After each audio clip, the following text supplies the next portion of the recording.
Hello friends, இன்னைக்கு நம்ம Gomathi food சேனலில் முட்டைகோஸ் பொரியல் எப்படி செய்கிறதுன்னு பார்க்கலாம். ஃபஸ்ட்டு இந்த ரெசிபி பண்ணுறதுக்கு ஸ்டவ்வில் ஒரு கடாய் எடுத்து வச்சுக்கோங்க. அதில் ஒரு 2 டேபிள் ஸ்பூன் அளவுக்கு எண்ணெய் சேர்த்துட்டு, எண்ணெய் சூடானதும் 1/2 ஸ்பூன் கடுகு, ஒரு 1/2 ஸ்பூன் உளுந்து சேர்த்துட்டு நல்லா வதக்கிக்கோங்க. உளுந்து நல்லா செவந்து வந்ததும் இப்போ இதில் ஒரு 10 சின்ன வெங்காயம், ஒரு 4 பல்லு பூண்டு, காரத்துக்கு 3 பச்சை மிளகாய், அடுத்து ஒரு கொத்து கறிவேப்பிலை, இப்போ இது எல்லாமே சேர்த்துட்டு நல்லா வதக்கி விட்டுக்கலாம். நம்ம காரத்துக்கு பச்சை மிளகாய் தான் சேர்க்கணும். நீங்கள் வரமிளகாய் சேர்த்தீங்கன்னா நமக்கு முட்டைகோஸ் பொரியலோட கலர் மாறி போயிடும். கலர் நமக்கு வெள்ளையாக கிடைக்காது. நல்லா வெங்காயம் கண்ணாடி போல் நல்லா வதக்கி விட்டாச்சு. அடுத்து ஒரு 150 கிராம் அளவுக்கு முட்டைகோஸை பொடியாக கட் பண்ணி சேர்த்துக்கோங்க. அடுத்து ஒரு 1/2 கப் அளவுக்கு பொடியாக கட் பண்ண கேரட், அடுத்து ஒரு 1/4 கப் அளவுக்கு வேக வச்ச பச்சை பட்டாணி சேர்த்துக்கிறேங்க. உங்ககிட்ட ஃப்ரெஷ் பட்டாணி இருந்தால் கூட நீங்கள் சேர்த்துக்கலாம். இது பச்சை பட்டாணி ஊற வச்ச ஒரு 4 மணி நேரம் நல்லா ஊற வச்சதும் நல்லா குக்கரில் போட்டு வேக வச்சுக்கோங்க. பச்சை பட்டாணி ஒரு 1/4 கப் அளவுக்கு சேர்த்துட்டு கூட ஒரு 4-5 டேபிள் ஸ்பூன் அளவுக்கு பாசிப்பருப்பு சேர்த்துக்கோங்க. சேர்த்துட்டு இப்போ இது எல்லாமே நல்லா மிக்ஸ் பண்ணிக்கலாம். நம்ம நார்மலாக அப்படியே செய்கிற முட்டைகோஸ் பொரியலை விட இந்த மாதிரி பச்சை பட்டாணி பாசிப்பருப்பெல்லாம் சேர்த்து செய்யும்போது டேஸ்ட் நல்லா சூப்பராக இருக்கும். இதனால் குழந்தைங்களும் நல்லா விரும்பி சாப்பிடுவாங்க. ஃப்ரெண்ட்ஸ், கண்டிப்பாக இதே மாதிரி செஞ்சு பாருங்கள், நீங்கள் திரும்ப திரும்ப செய்வீங்க. இப்போ இது நல்லா வதக்கி விட்டாச்சு. இப்போது இதுலேயே நல்ல தண்ணி விட்டுருக்கு பாருங்கள். முட்டைகோஸ் வேக வேக நமக்கு முட்டைகோஸ்லேருந்து தண்ணி நல்லா விடும். ஸோ அதனால் நம்ம தண்ணி இதில் சேர்க்க தேவையில்லை. நல்லா ட்ரையாக இதே போல் நல்லா மூடி போட்டு வேக வைக்கும்போது நமக்கு முட்டைகோஸ் நல்ல கரெக்டான அளவில் வெந்து வந்துடும். தண்ணி சேர்த்திங்கன்னா நமக்கு நல்லா உதிரி உதிரியாக முட்டைகோஸ் பொரியல் கிடைக்காது. பாருங்கள், இப்போது நல்லா வதக்கி விட்டாச்சு. அடுத்து தேவையான அளவுக்கு உப்பு சேர்த்துட்டு இப்போ மறுபடியும் நல்லா கலந்து விட்டுக்கோங்க. இப்போது இது நல்லா அப்படியே வெந்து வரட்டும். கேஸ் சிம்மில் வச்சு நல்லா வேக வச்சுக்கோங்க. இப்போ நம்ம மூடி போட்டு ஒரு 5 நிமிஷம் அப்படியே சிம்மில் வேக வச்சு எடுத்துக்கலாம். பாருங்கள், இப்போ ஒரு 5 நிமிஷம் போல் ஆயிடுச்சு. நல்ல முட்டைகோஸ் ஒரு பாதி அளவுக்கு நல்லா வெந்திருக்கும். இதே போல் மறுபடியும் நம்ம மூடி போட்டு ஒரு 2 நிமிஷம் நம்ம வேக வச்சு எடுத்தால் போதும். மொத்தம் ஒரு 5லேருந்து 7 நிமிஷத்துக்குள்ளே நமக்கு முட்டைகோஸ் பொரியல் நல்ல சூப்பராக முழுமையாக வெந்து வந்துடும். பாருங்க, இந்த மாதிரி நல்ல உதிரி உதிரியாக நல்லா வேக வச்சு எடுத்துக்கோங்க. நம்ம இதில் தண்ணி எதுவும் சேர்க்கவே இல்லை, மூடி போட்டு வேக வச்சாலே போதும். பாருங்கள், காயெல்லாம் நல்லா வெந்திருக்கு. இப்போ இந்த அளவுக்கு நல்லா வேக வச்சு எடுத்ததும் இப்போ நல்லா பொடியாக துருவின தேங்காய் துருவல் சேர்த்துக்கோங்க. அடுத்து கொஞ்சமாக கொத்தமல்லி சேர்த்துட்டு கேஸ் சிம்மில் வச்சு தேங்காய் துருவல் சேர்த்ததுக்கப்புறம் லைட்டாக வதக்கி கொடுங்க. நமக்கு தேங்காயோட கலர் மாறக்கூடாது. நல்லா கலந்து விட்டு கேஸ் ஸ்விட்ச் ஆஃப் பண்ணிக்கோங்க. அவ்வளோதான், நல்ல சூப்பரான டேஸ்டான முட்டைகோஸ் பொரியல் ரெடி பண்ணியாச்சு. வீட்டில் முட்டைகோஸ் இருந்தால் இதே மாதிரி செஞ்சு பாருங்கள். நீங்கள் எல்லா வித குழம்பு வெரைட்டிஸ்க்கும் இது சாப்பிடலாம். டேஸ்ட் சூப்பராக இருக்கும். இது வெறுமனே சாப்பிட்றதுக்கு அவ்வளோ சூப்பராக இருக்கும். பச்சை பட்டாணி பாசிப்பருப்பெல்லாம் சேர்த்து செஞ்சதுனால குழந்தைங்க கண்டிப்பாக இதில் லஞ்ச் பாக்ஸ் நீங்கள் வச்சு கொடுத்தீங்கன்னா மிச்சம் வைக்காமல் வருவாங்க. மறுபடியும் செஞ்சு கொடுன்னு கேட்டு சாப்பிடுவாங்க. நீங்களும் ட்ரை பண்ணி பார்த்துட்டு எப்படி வந்ததுன்னு மறக்காமல் உங்களுடைய ஃபீட்பேக் கமெண்ட் பண்ணுங்கள். ஹலோ ஃப்ரெண்ட்ஸ், இன்றைக்கி நம்ம கோமதி ஃபுட் சேனலில் ஒரு சூப்பரான சைடிஷ் கோவக்காய் வறுவல் தான் எப்படி செய்ய போகிறதுன்னு பார்க்க போகிறோம். ஃபஸ்ட்டு இந்த ரெசிபி பண்ணுறதுக்கு நான் 1/2 கிலோ அளவுக்கு கோவக்காயை இது போல் 2ஆக கட் பண்ணி எடுத்துருக்கேன். அடுத்து கோவக்காய் வறுவலுக்கான ஒரு பொடி அரைச்சி எடுத்துக்கலாம். அதுக்கு ஒரு சின்ன கடாயில் ஒரு 3 டீஸ்பூன் அளவுக்கு உளுந்து சேர்த்துட்டு நல்லா வறுத்துக்கோங்க. உளுந்து நல்லா செவந்து வரட்டும். வந்ததும் இதை நம்ம ஒரு பிளேட்டில் மாற்றி எடுத்துக்கலாம். பாருங்கள், உளுந்து நல்லா வறுபட்டுடுச்சு. இப்போ இதை ஒரு நம்ம பிளேட்டில் மாற்றி எடுத்தாச்சு. அடுத்து அதே கடாயில் ஒரு 2 டீஸ்பூன் அளவுக்கு தனியா சேர்த்துட்டு இதுவும் நல்லா வறுத்துக்கோங்க. சட்டுன்னு வறுபட்டுடும். நல்லா வாசம் வந்ததும் நல்லா வறுபட்டுடுச்சு. பாருங்கள், இதுவும் ஒரு பிளேட்டில் மாற்றிட்டு அடுத்து ஒரு 2 டீஸ்பூன் அளவுக்கு வேர்க்கடலையை சேர்த்துக்கோங்க. சேர்த்துட்டு இதுவும் நல்லா வறுபட்டதும் மாற்றி எடுத்துட்டு அடுத்து ஒரு 4-5 வரமிளகாய் சேர்த்துக்கோங்க. வரமிளகாவும் நல்லா வறுபட்டதும் இதுவும் ஒரு பிளேட்டில் மாற்றி எடுத்துக்கோங்க. அடுத்து ஒரு 3 டீஸ்பூன் அளவுக்கு நம்ம பொடியாக கட் பண்ண தேங்காவை சேர்த்துருக்கேன். இப்போது இதுவும் நல்லா ஃப்ரை பண்ணிக்கோங்க. பச்சை தேங்காய் எடுக்கிறதுனால ரொம்ப நேரம் நம்ம ஃப்ரை பண்ணணும். இதுவே நீங்கள் கொப்பரை எடுத்தீங்கன்னா லைட்டாக ஃப்ரை பண்ணாலே போதும். தேங்காயும் நல்லா ஃப்ரை ஆயிடுச்சு. இப்போ இது நல்லா ஆறுனதும் பொடி பண்ணி எடுத்து வச்சுக்கோங்க. அடுத்து கடாய் எடுத்து வச்சுக்கோங்க. அதில் 3 டேபிள் ஸ்பூன் அளவுக்கு எண்ணெய் சேர்த்துட்டு ஒரு 5-6 பல்லு பூண்டை நல்லா இடிச்சிட்டு இதில் சேர்த்துக்கோங்க. கூட கொஞ்சமாக கருவேப்பிலை சேர்த்துட்டு நல்லா வதக்கிக்கோங்க. ஃப்ரெண்ட்ஸ், பூண்டு நல்லா வதக்கிக்கோங்க, அப்போ தான் நல்லா டேஸ்ட்டாக இருக்கும் கோவக்காய் வறுவல். இந்த பூண்டோட கருவேப்பிலை வாசனை அந்த எண்ணெயில் இறங்கி நம்ம கோவக்காய் வதக்கும் போது டேஸ்ட்டு சூப்பராக இருக்கும். இப்போ பூண்டு நல்லா வதங்கிடுச்சு. கூட ஒரு மீடியம் சைஸ் வெங்காயம் பொடியாக கட் பண்ணிவிட்டு சேர்த்துட்டு கூடவே கொஞ்சமாக உப்பு சேர்த்துட்டு வெங்காயம் நல்லா வதக்கிக்கோங்க. வெங்காயம் நல்லா கண்ணாடி போல் வதங்கி வந்ததும் அடுத்து நம்ம கட் பண்ணி வச்ச கோவக்காயை இப்போ இது கூட சேர்த்துக்கலாம். சேர்த்துட்டு இப்போ நல்லா வதக்கிக்கோங்க. ஒரு 2 நிமிஷம் போல் நல்லா வதக்கி விட்டு ஸ்டவ்வை மீடியம் ஃப்ளேமில் வச்சுட்டு மூடி போட்டு ஒரு 5 நிமிஷம் அப்படியே விடுங்க. பாருங்கள், ஒரு 5 நிமிஷம் போல் நல்லாவே கோவக்காயை நம்ம வேக வச்சு எடுத்தாச்சு. ஓரளவுக்கு நல்லா வதங்கி நல்லா வெந்து வந்துருக்குன்னு பாருங்கள். இந்த ஸ்டேஜில் நம்ம ஒரு 1/4 ஸ்பூன் அளவுக்கு மஞ்சள் தூள் சேர்த்துக்கலாம். கூட காரத்துக்கு 1 ஸ்பூன் அளவுக்கு மிளகாய் தூள் சேர்த்துக்குங்க. அடுத்து 1 ஸ்பூன் அளவுக்கு சாம்பார் தூள் சேர்த்துக்கிறேன். இந்த சாம்பார் பொடி நம்ம சேனலில் ஆல்ரெடி வீடியோ போட்டுருக்கோம். தேவைப்படுறவங்க இந்த வீடியோவோட லிங்க்கை நான் டிஸ்கிரிப்ஷன் பாக்ஸில் கொடுக்குறேன், செக் பண்ணி போய் பாருங்கள். அடுத்து இந்த கோவக்காய் வறுவலுக்கான உப்பு சேர்த்துக்கலாம். இப்போது இது எல்லாத்தையும் சேர்த்து நல்லா ஒரு வாட்டி மிக்ஸ் பண்ணி வதக்கிக்கோங்க. கோவக்காயை நல்லா இந்த மசாலாவோடு சேர்த்து நல்லா மிக்ஸ் பண்ணியாச்சு. இந்த மிளகாய் தூளோட பச்சை வாசனை போக லைட்டாக கொஞ்சமாக தண்ணியை இது போல் தெளித்து விட்டுக்கோங்க. தெளித்து விட்டு மறுபடியும் நம்ம மூடி போட்டு ஒரு 2லேருந்து 3 நிமிஷம் வரைக்கும் அப்படியே மூடி போட்டு வேக வச்சுக்கலாம். பாருங்கள், ஒரு 2-3 நிமிஷம் போல் ஆனதும் கோவக்காயோட மசாலா பச்சை வாசனை எல்லாம் இல்லாமல் கோவக்காயும் நல்லா சாஃப்டாக வெந்து வந்திருக்கும். ரொம்ப சூப்பராக ரெடி ஆகிடுச்சின்னு பாருங்கள். இந்த கோவக்காய் வறுவலுக்கான ருசி இன்னும் கூடுதலாக கூட்ட நம்ம அரைச்ச பொடியை இதில் ஒரு 2 ஸ்பூன் அளவுக்கு கடைசியாக இறக்குறதுக்கு முன்னாடி ஒரு 2 ஸ்பூன் அளவுக்கு சேர்த்துக்கோங்க. பாருங்கள், இந்த மசாலா பொடி நம்ம எல்லா விதம் வறுவலுக்கும் நம்ம சேர்த்துக்கலாம். ரொம்ப சூப்பராக இருக்கும். நீங்கள் கொப்பரை சேர்த்திங்கன்னா 1 மாதம் வரைக்கும் நீங்கள் ஃப்ரிட்ஜில் வச்சு ஸ்டோர் பண்ணிக்கலாம். இது நான் ஒரு 2-3 டைம் வரைக்கும் யூஸ் பண்ணுறதால நான் தேங்காவை சேர்த்துருக்கேன். இது 1 வாரம் வரைக்கும் நீங்கள் ஃப்ரிட்ஜில் வச்சு யூஸ் பண்ணிக்கலாம். தேங்காய் யூஸ் பண்ணும்போது இந்த மாதிரி கோவக்காய் வறுவலுக்கு கடைசியாக நம்ம ஒரு 2 ஸ்பூன் அளவுக்கு இந்த மசாலா பொடி சேர்த்துட்டு பொடியாக கட் பண்ண கொத்தமல்லி சேர்த்துருக்கோம். இந்த பொடியை சேர்த்ததுக்கு பிறகு நல்லா ஹை ஃப்ளேமில் வச்சு ஃப்ரை பண்ணிங்கன்னா நல்லா சூப்பரான கோவக்காய் மசாலா ஃப்ரை ரெடி ஆகிடுச்சின்னு பாருங்கள். ரொம்ப சூப்பராக டேஸ்ட்டாக இருக்கும். கண்டிப்பாக ஃப்ரெண்ட்ஸ், இந்த சைட் டிஷ்ஷை நீங்கள் ட்ரை பண்ணி பாருங்கள். இந்த கோவக்காய் பிடிக்காதவங்களுக்கும் ரொம்ப விரும்பி சாப்பிடுவாங்க.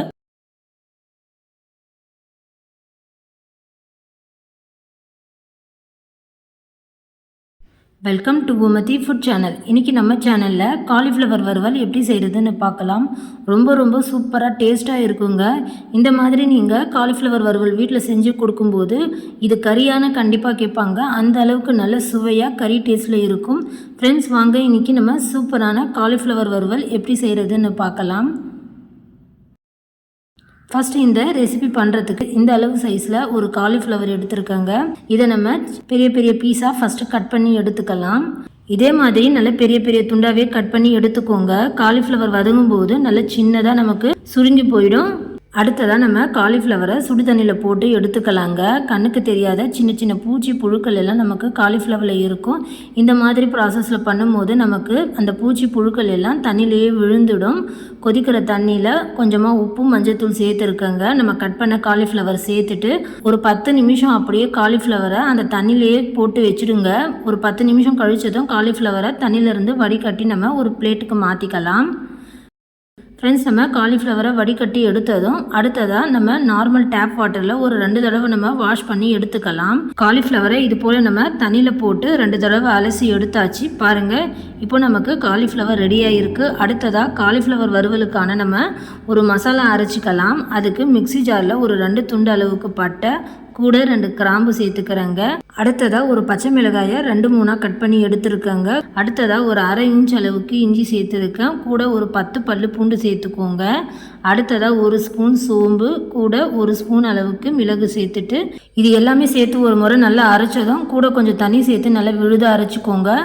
அடுத்ததாக காலிஃப்ளவர் வறுவலுக்கு கடாயில் ஒரு 3 டேபிள் ஸ்பூன் எண்ணெய் சேர்த்துருக்கேன். ஒரு அரை ஸ்பூன் சீரகம் கூட ஒரு அரை ஸ்பூன் அளவுக்கு கடுகு சேர்த்துட்டு நல்லா பொரிஞ்சு வந்ததும் 2 பெரிய வெங்காயம் பொடியாக கட் பண்ணிவிட்டு சேர்த்துக்கோங்க. கூட ஒரு கொத்து கருவேப்பிலையும் சேர்த்துட்டு வெங்காயம் வதக்கிக்கோங்க. ரொம்பவும் வதக்கிட தேவையில்லை. டிரான்ஸ்பரண்ட்டாக நம்ம கண்ணாடி போல் வெங்காயம் வதக்கி எடுத்தால் போதும். இப்போ பாருங்கள் வெங்காயம் ஓரளவுக்கு நல்லா கண்ணாடி போல் வதங்கிடுச்சுன்னு. அடுத்ததாக நம்ம அரைச்ச விழுது இதில் சேர்த்துக்கலாம்.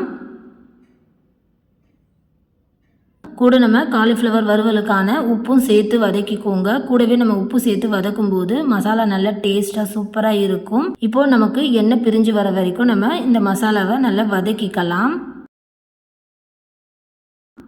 இப்போது மசாலாவும் நல்லா வதக்கியாச்சு. அடுத்ததாக நம்ம வேக வச்ச காலிஃப்ளவரை இது கூட சேர்த்துக்கலாங்க. மசாலாவோடு சேர்த்து நல்லா காலிஃப்ளவரை மிக்ஸ் பண்ணி வதக்கிக்கோங்க. இந்த மசாலா ரொம்ப சூப்பராக இருக்கும் காலிஃப்ளவர் வறுவலுக்கு. காலிஃப்ளவரை எண்ணெயில் நல்லா வதக்கியதும் அடுத்ததாக நம்ம இதை மூடி போட்டு ஒரு 2-3 நிமிஷம் இதை மீடியம் ஃப்ளேமில் அப்படியே நல்லா வேக வச்சு எடுத்துக்கலாம். இப்போ நம்ம மூடி போட்டு வேக வச்சுக்கலாங்க. ஒரு 2-3 நிமிஷம் கழிச்சதும் பாருங்கள் ஓரளவுக்கு நமக்கு காலிஃப்ளவர் வெந்திருக்கும். இதை நம்ம நல்லா மிக்ஸ் பண்ணி வதக்கி கொடுத்ததும் மறுபடியும் இதே மாதிரி மூடி போட்டு ஒரு 2-3 நிமிஷம் இதை கேஸ் மீடியம் ஃப்ளேமில் வச்சு காலிஃப்ளவரை வேக வச்சுக்கோங்க. நம்ம பெரிய பெரிய துண்டாக சேர்த்துருக்கிறதுனால காலிஃப்ளவர் வேகிறதுக்கு கொஞ்சம் நேரம் எடுக்கும். அதனால் நம்ம மறுபடியும் மூடி போட்டு மீடியம் ஃப்ளேமில் ஒரு 2-3 நிமிஷம் வேக வச்சு எடுத்துக்கலாம். மொத்தமாக நமக்கு காலிஃப்ளவர் வெந்து வரத்துக்கு ஒரு 6-7 நிமிஷத்துலேயே நமக்கு காலிஃப்ளவர் நல்லா வெந்து வந்துடும். அடுத்ததாக இதில் 1.5 ஸ்பூன் அளவுக்கு நான் மிளகாய்த்தூள் சேர்த்துக்கிறேங்க. நான் தனி மிளகாய்த்தூள் தான் சேர்த்துருக்கேன். ஆல்ரெடி நம்ம காரத்துக்கு மிளகு சேர்த்துருக்கோம். ஒரு பச்சை மிளகாய் கூட 1.5 ஸ்பூன் அளவுக்கு மிளகாய்த்தூள் சேர்த்துருக்கேன். நல்ல காரமாக இருக்கும். உங்களுக்கு காரம் தேவைப்பட்டால் நீங்கள் எக்ஸ்ட்ரா மிளகாய்த்தூள் சேர்த்துக்கோங்க. ஃப்ரெண்ட்ஸ், இப்போது நம்ம மிளகாய்த்தூள் சேர்த்துட்டு இதை நல்லா வதக்கி கொடுத்துக்கலாம். இந்த மிளகாய்த்தூளோட பச்சை வாசனை போகிற வரைக்கும் ஜஸ்ட்டு ஒரு 2 செகண்ட்ஸ் மட்டும் நம்ம மூடி போட்டு வேக வச்சுக்கலாம். பாருங்கள், நான் ஒரு 2 செகண்ட்ஸ் மட்டும்தான் மூடி போட்டு வேக வச்சேன். இந்த மசாலாவோட பச்சை வாசனை போய் மசாலா ஃபுல்லாக காலிஃப்ளவரில் கோட்டை இருக்குன்னு. அடுத்ததாக இந்த காலிஃப்ளவர் வறுவலில் நம்ம முக்கியமாக கடலை மாவு சேர்க்கறதுனால இன்னும் கூடுதலாக சூப்பராக இருக்கும். நான் ஒரு 6 ஸ்பூன் அளவுக்கு கடலை மாவு எடுத்துருக்கேங்க. இதை நம்ம ஒரு 3 பேட்சாக போட்டு நம்ம இதை சேர்த்துக்கலாம். ஃபஸ்ட்டு ஒரு 2 ஸ்பூன் அளவுக்கு மட்டும் நம்ம கடலை மாவு சேர்த்துட்டு கூட 1 ஸ்பூன் அளவுக்கு எண்ணெய் சேர்த்துக்கோங்க. இது எல்லாமே சேர்த்து நம்ம கிளறிடக்கூடாது. இந்த மாதிரி அந்த கடலை மாவு லைட்டாக நிறம் மாறுற வரைக்கும் நம்ம மூடி போட்டு இப்போ இதை எடுத்து திருப்பி விட்டுக்கோங்க. இதே மாதிரி நம்ம 3 பேட்சாக செஞ்சுக்கணும். இதே மாதிரி மறுபடியும் நம்ம திருப்பி விட்டு கடலை மாவும் மறுபடியும் ஒரு 2 ஸ்பூன் அளவுக்கு சேர்த்துட்டு மறுபடியும் 1 ஸ்பூன் அளவுக்கு எண்ணெய் சேர்த்துக்கோங்க. இதே மாதிரி நம்ம மூடி போட்டு 3 பேட்சாக நம்ம செஞ்சு எடுத்துக்கலாம். மொத்தமாக சேர்த்து கிளறிடாதீங்க. இது மாதிரி நீங்கள் கடலை மாவு சேர்த்து எண்ணெய் சேர்த்ததும் இதே போல் எடுத்து திருப்பி மட்டும் விட்டுக்கோங்க. பாருங்கள், இப்போ நம்ம கடைசி பேட்சாக இப்போ மீதமுள்ள கடலை மாவும் சேர்த்து நம்ம செஞ்சுக்கலாம். இப்படி செய்கிறதுனால காலிஃப்ளவர் வறுவல் இன்னும் ரொம்ப சூப்பராக ருசியாக இருக்கும். கண்டிப்பாக இந்த மாதிரி நீங்கள் ட்ரை பண்ணி பாருங்கள்.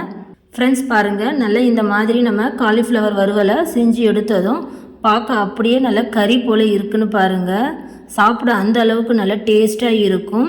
இந்த மாதிரி நீங்கள் காலிஃப்ளவர் வறுவல் செஞ்சீங்கன்னா செஞ்சதும் உடனே காலி ஆகிடும். மறுபடியும் செஞ்சு தர சொல்லி கேட்பாங்க. அந்த அளவுக்கு நல்லா சூப்பராக அருமையாக இருக்கும். ஃப்ரெண்ட்ஸ், இதே மாதிரி நீங்களும் வீட்டில் செஞ்சு பாருங்கள். செஞ்சு சாப்பிட்டு பார்த்துட்டு எப்படி இருந்ததுன்னு மறக்காமல் கமெண்ட் பண்ணுங்கள். இந்த வீடியோ பிடிச்சிருந்தால் லைக் பண்ணுங்கள், ஷேர் பண்ணுங்கள். மறக்காமல் நம்ம கோமதி ஃபுட் சேனலை சப்ஸ்கிரைப் பண்ணி வச்சுக்கோங்க. அப்போ தான் நான் இந்த மாதிரி போடுற வீடியோஸ் எல்லாம் உங்கள் ஃபோனுக்கு டக்குன்னு நோட்டிஃபிகேஷனாக வரும். ஃப்ரெண்ட்ஸ்,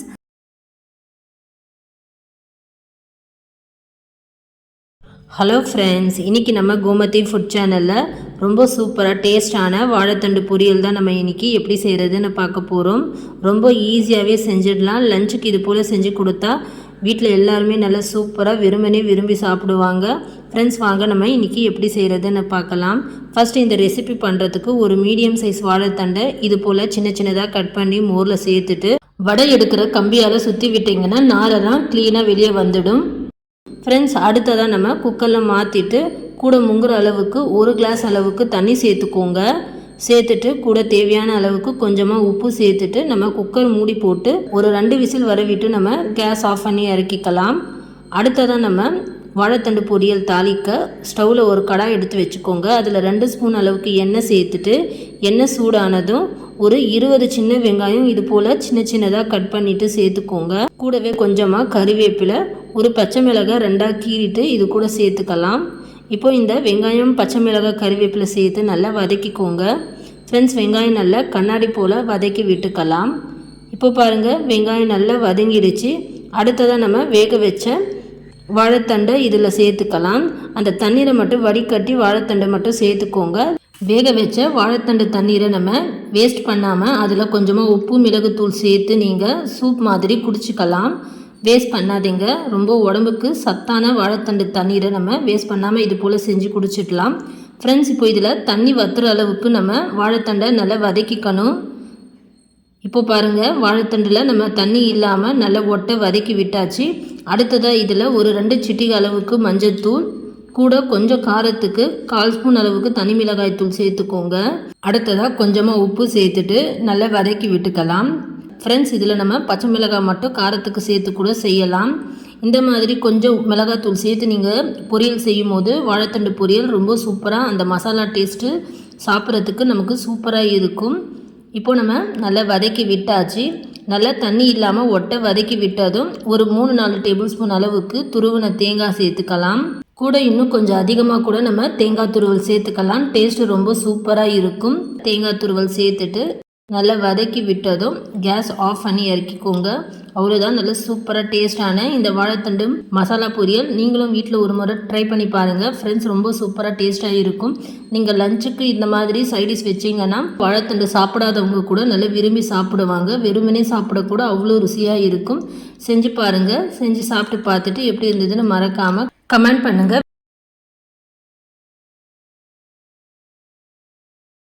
ஹலோ ஃப்ரெண்ட்ஸ், இன்றைக்கி நம்ம கோமதி ஃபுட் சேனலில் கறி சுவையில் நல்ல சூப்பராக டேஸ்டான சேனைக்கிழங்கு வறுவல் எப்படி செய்கிறதுன்னு பார்க்க போகிறோம்.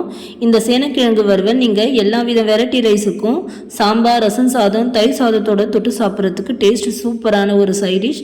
ஃப்ரெண்ட்ஸ், கண்டிப்பாக இதை நீங்கள் ட்ரை பண்ணி பாருங்கள். வாங்க இப்போ நம்ம வீடியோக்குள்ளே போய் எப்படி செய்கிறதுன்னு பார்க்கலாம். இந்த ரெசிபி பண்ணுறதுக்கு நான் இன்றைக்கி ஒரு 1/4 கிலோ அளவுக்கு சேனைக்கிழங்கு தோல் சீவி இது போல் சின்ன சின்ன பெட்டி பெட்டியாக கட் பண்ணி எடுத்துருக்கேன். இப்போ இதை நம்ம தண்ணியில் 2 தடவை நல்லா கழுவியாச்சு. தண்ணியில் இது போல் போட்டு வச்சுருக்கேன். இப்போ இது ஒரு பக்கம் அப்படியே இருக்கட்டும். அடுத்து மிக்சி ஜாரில் ஒரு 2 டேபிள் ஸ்பூன் அளவுக்கு துருவன தேங்காய் சேர்த்துக்கலாம்.